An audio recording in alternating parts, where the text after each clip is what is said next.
ఒక్కసారి కొమ్మూరి గోల్డ్ కి కాల్ చేయండి. తాకట్లో ఉన్న మీ బంగారాన్ని విడిపించి మార్కెట్ ప్రైస్ కి వాళ్ళు కొనుక్కుని మిగతా డబ్బులు మీకు ఇచ్చేస్తారు. హాయ్, వెల్కమ్ టు మనం టీవీ.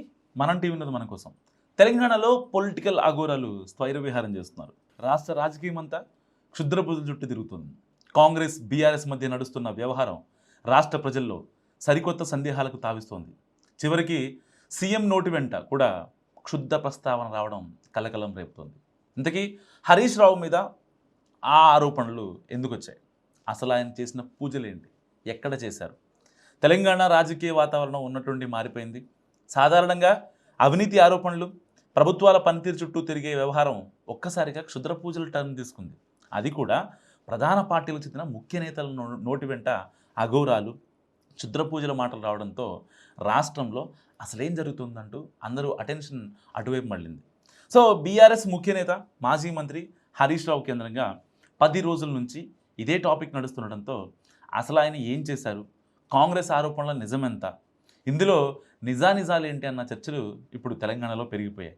సో మొదట కాంగ్రెస్ ఎమ్మెల్సీ అద్దంకి దయాకర్తో పాటు మరికొందరు నేతలు హరీష్ రావుపై ఆరోపణలు చేశారు.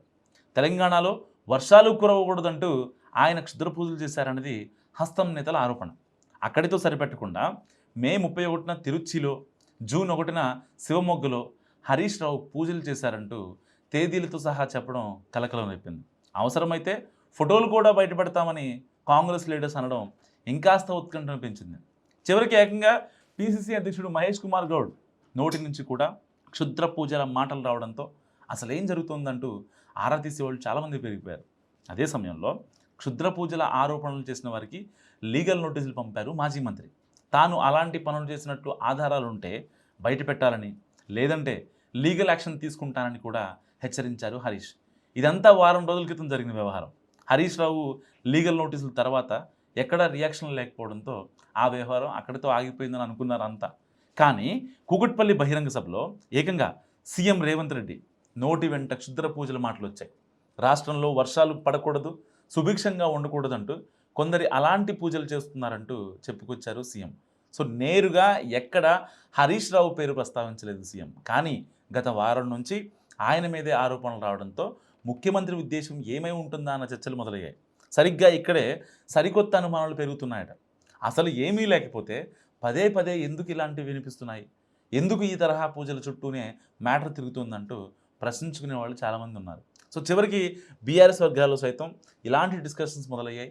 కానీ హరీష్ రావుతో పాటు ఆయన అనుచరులు ఈ ఆరోపణలను గట్టిగా కొట్టిపారేస్తున్నారు. పుట్టినరోజు, పెళ్లి రోజుకు ముందు వివిధ ఆలయాలకు వెళ్ళడం ఆయనకు అలవాటని, ఆ క్రమంలోనే జూన్ 3న తన బర్త్డే సందర్భంగా 2 రోజుల ముందు తమిళనాడులోని తిరుచి, కర్ణాటకలోని శివమొగ్గకు వెళ్ళి ప్రత్యేక పూజలు చేయించుకుంటున్నారంటూ వివరణిస్తున్నారు.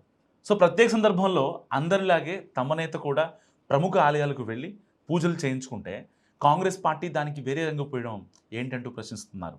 ఆరోపణలు చేసిన ముగ్గురికి ఇప్పటికే లీగల్ నోటీస్ పంపించామని, వాళ్ళు ఖచ్చితంగా క్షమాపణలు చెప్పడంతో పాటు ఆరోపణలు వెనక్కి తీసుకోవాలని డిమాండ్ చేస్తుంది హరీష్ వర్గం.